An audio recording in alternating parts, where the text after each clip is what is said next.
Hello guys. इस video में हम लोग कुछ इम्पॉर्टेंट एमसीक्यूज़ करेंगे इकोलॉजी, बायोडाइवर्सिटी और इन्वायरमेंट से रिलेटेड। सो फर्स्ट क्वेश्चन है कि जो टर्म बीओडी है उसका अर्थ क्या होता है। सो बीओडी का अर्थ होता है कि जो जल में सूक्ष्म जीवों के लिए कार्बनिक पदार्थों के विघटन के लिए आवश्यक ऑक्सीजन की मात्रा, यानी amount of oxygen required for microbes to decompose organic matter in polluted water. So A option जो है इसका करेक्ट हो जाएगा।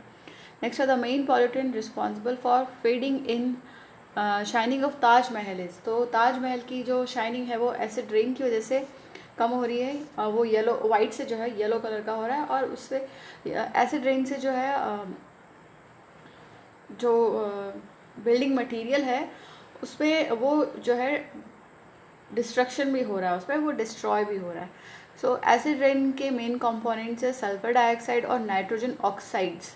नाइट्रोजन के जो ऑक्साइड्स हैं वो, so ये क्वेश्चन जो है 2018 के आरएस में आया था प्री में। नेक्स्ट है global warming is mainly cause due to. तो ग्लोबल वार्मिंग जो है वो होती है जो एटमॉस्फेरिक पॉल्यूटेंट गैसेस है उनकी वजह से। सो वायुमंडलीय प्रदूषणकारी जो गैसेस है उनकी वजह से हो रहा है ये। नेक्स्ट है प्रेजेंस ऑफ एक्सेस न्यूट्रिएंट, यानी फर्टिलाइज़र का जो है एक्सेस मात्रा में वाटर में मिलना। यहाँ पे क्या होता है, इसकी वजह से जो पानी है उसमें एकदम से जो कवक है उनकी बहुत सारी वृद्धि हो जाती है, और जो जीव रहते हैं जो सरफेस के अंदर जो है ऑर्गेनिजम्स रहते हैं उनके लिए ऑक्सीजन की डेफिशिएंसी हो जाती है, और उसकी वजह से ये obnoxious decay and death of aquatic animals. So ये जो है बायोडाइवर्सिटी का लॉस होता है। तो ये कंडीशन जो है वो क्या कहलाती है, तो इसे हम यूट्रोफिकेशन कहते हैं। इसमें जो है एल्गा बहुत ज़्यादा हो जाता है, एल्गल ब्लूम हो जाता है, और नीचे वाले जो सरफेस के पानी में एनिमल्स और प्लांट एनिमल्स हैं उनको क्या है कि ऑक्सीजन नहीं मिल पाती है, और प्लांट्स को जो है फोटोसिंथेसिस के लिए सनलाइट नहीं मिल पाती। सो ऑर्गेनिज्म जो है वो वहाँ पे मरना स्टार्ट हो जाते हैं। नेक्स्ट है the non living component of the environment including soil, air, water, nutrients etcetera. So ये सारे जो है ए बायोटिक फैक्टर्स कहलाते हैं। बहुत इजी क्वेश्चन है। नेक्स्ट है कॉम्पिटिशन इज मोस्ट सीवियर इन। तो जो क्लोजली रिलेटेड स्पीशीज़ होंगी और एक ही जगह रहती होंगी, तो समान क्षेत्र में वृद्धि करने वाली निकटतम जातियाँ जो है ऑप्शन फर्स्ट इसका करेक्ट आंसर हो जाएगा। उनमें बहुत ज़्यादा कॉम्पिटिशन होता है। नेक्स्ट है animal which occupy the same trophic level, यानी सेम ट्रॉपिक लेवल में कौन से, देखो टाइगर और बी बिल्कुल डिफरेंट है। टाइगर कार्निवोरस है और बी जो है वो फ्लावर से नेक्टर लेती है। डियर एंड बीज, तो ये बिल्कुल सही है। डियर जो है वो हर्बीवोरस है और बीज भी जो है वो हर्बीवोरस है, यानी वो प्लांट्स पे डिपेंड करते हैं, और ये जो है फ्लावर्स पे डिपेंड करती है।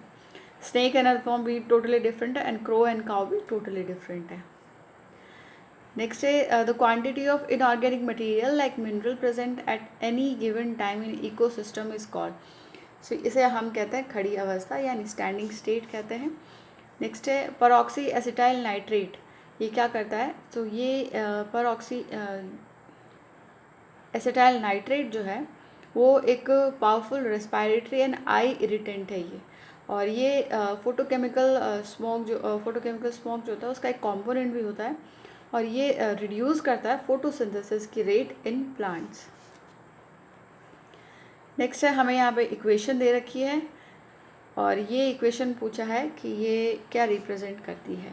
सो इस इक्वेशन का मतलब होता है कि इन्वायरमेंटल जो रेजिस्टेंस है वो शो होता है इस इक्वेशन से। नेक्स्ट है carnivore plant catch the insect to fulfill their which requirement. तो कार्निवोरस प्लांट जो होते हैं वो जैसे कि पिक्चर प्लांट है और वीनस फ्लाई ट्रैप है, तो ये ऐसी जगह में उगते हैं जहाँ नाइट्रोजन की कमी होती है। तो उस वजह से ये इंसेक्ट्स और जो स्मॉल ऑर्गेनिजम्स होते हैं उनको ट्रैप कर लेते हैं, और इनके अंदर जो है डाइजेस्टिव जूसेस प्रेजेंट होते हैं जो कि उनको डाइजेस्ट कर लेते हैं, और जो नाइट्रोजन होता है उसका एब्जॉर्प्शन किया जाता है यहाँ पे। सो ये नाइट्रोजन के लिए जो है उन कीड़े मकोड़ों को और वो छोटे छोटे जानवरों को खा लेते हैं। Next the total interacting animal and plant in any well defined area is. तो इसे हम कहते हैं कम्युनिटी। किसी भी एक जो परिभाषित क्षेत्र में कुल पारस्परिक संबंधित जो पादप हैं उनको हम कहते हैं कम्युनिटी, समुदाय। नेक्स्ट है species that occur in different geographical region separated by a septal barrier. So एक भौगोलिक क्षेत्र में पाई जाती है और स्थानिक अवरोध से विभाजित होती है। तो ऐसी स्पीशीज़ को जो है हम कहते हैं एलोपैट्रिक। और एलोजेनिक जो है वो ऐसी स्पीशीज़ होती है जो जेनेटिकली डिफरेंट है, क्योंकि ये जो है because of being derived from separate individual of same species, यानी सेम स्पीशीज़ के दो सेपरेट इंडिविजुअल से जो है ये पैदा हुए हैं, लेकिन ये इसलिए ये जेनेटिकली डिफरेंट हो जाएंगे।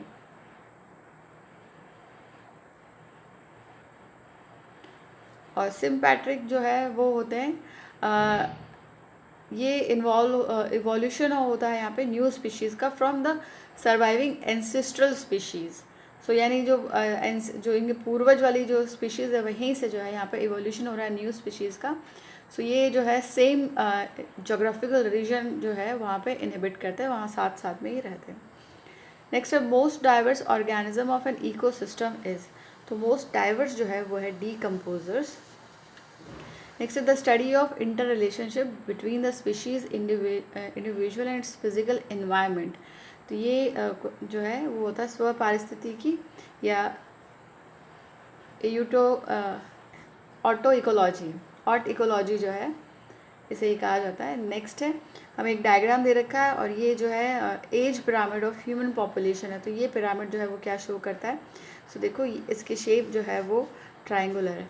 तो ये जो 3 तरह के पिरामिड होते हैं, सो ये जो ट्राइंगल वाला है ये पोस्ट रिप्रोडक्टिव है, और या फिर इसे हम एक्सपेंडिंग पिरामिड भी कह सकते हैं। तो इसमें क्या होता है कि जो प्री रिप्रोडक्टिव पॉपुलेशन है वो ज़्यादा होती है, तो यहाँ पे इंक्रीजिंग पॉपुलेशन होगा। दूसरा होता है स्टेबल, तो ये वाला जो है इंडिया और ब्राज़ील जैसे जो कंट्रीज़ है उनमें पाया जाता है। और दूसरा होता है स्टेबल या फिर बेल शेप जो है, तो वो वहाँ पे क्या होता है कि जो रिप्रोडक्टिव और जो प्री रिप्रोडक्टिव इंडिविजुअल्स है वो इक्वल नंबर में होते हैं ऑलमोस्ट, जैसे कि यूएसए डेनमार्क वगैरह में। और तीसरा जो होता है वो होता है डिक्लाइनिंग वाला। तो उसमें क्या होता है जो रिप्रोडक्टिव एज वाले हैं वो ज़्यादा होते हैं then the pre reproductive age वालों से, जैसे कि जापान में है। सो ये हो गया। नेक्स्ट है the population unrestricted reproductive capacity is called. तो इसे हम कहते हैं बायोटिक पोटेंशियल। और फर्टिलिटी रेट यानी कि कितनी जो है उनकी फर्टिलिटी की रेट है, ये बहुत ही ये सारे आसान से टर्म्स हैं। नेक्स्ट है in a population unrestricted reproductive capacity is called, same जो है रिपीट हो गया ये क्वेश्चन। सो उसे हम कहते हैं बायोटिक पोटेंशियल।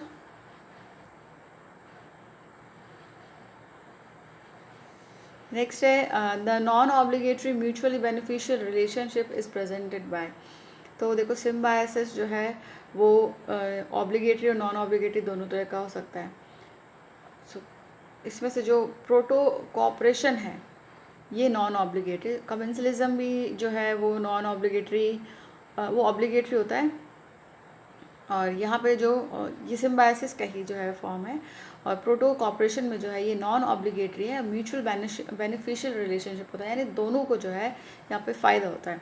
नेक्स्ट है the disorder blue baby syndrome जो है वो किस वजह से होता है, तो ये नाइट्रेट्स जो हैं इनकी वजह से ब्लू बेबी सिंड्रोम होता है। नेक्स्ट है biomass of producer with in a specified area will be maximum. तो यहाँ पे कौन से में जो है बायोमास जो है प्रोड्यूसर्स का मैक्सिमम होगा, सो ये forest ecosystem, pond ecosystem, grassland, तो लेक इकोसिस्टम जो है वहाँ पे यही मैक्सिमम है। नेक्स्ट है if a population of 50 paramecium present in a pool increases to 150 after an hour, what would be the growth rate of population।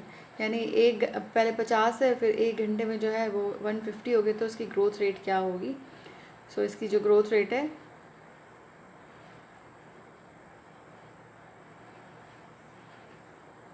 5 पर hour हो जाएगी।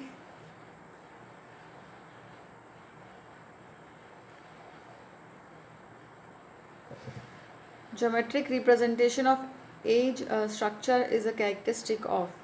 तो ये जो है किसका कैरेक्टरिस्टिक होता है,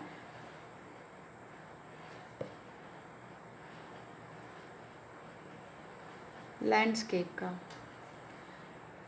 नेक्स्ट हमें एक ग्राफ दे रखा है, यहाँ पे दो जो है पॉपुलेशन ग्रोथ कर्व हो रखे हैं, एक ए है और एक बी है।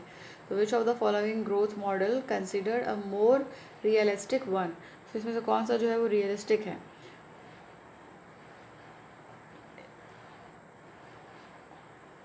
सो एक्सपोनेंशियल कर्व जो है वो यहाँ पे रियलिस्टिक होता है। तो इसमें तो है कि बढ़ता ही जा रहा है, बढ़ता ही जा रहा है।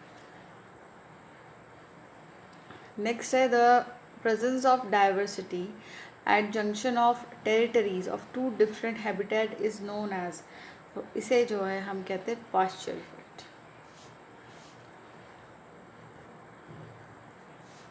सो इस वीडियो में इतना ही। नेक्स्ट वीडियो में हम लोग और क्वेश्चंस करेंगे, तब तक अच्छे से पढ़ाई कीजिए, अपना ख्याल रखिए। All the best, thank you.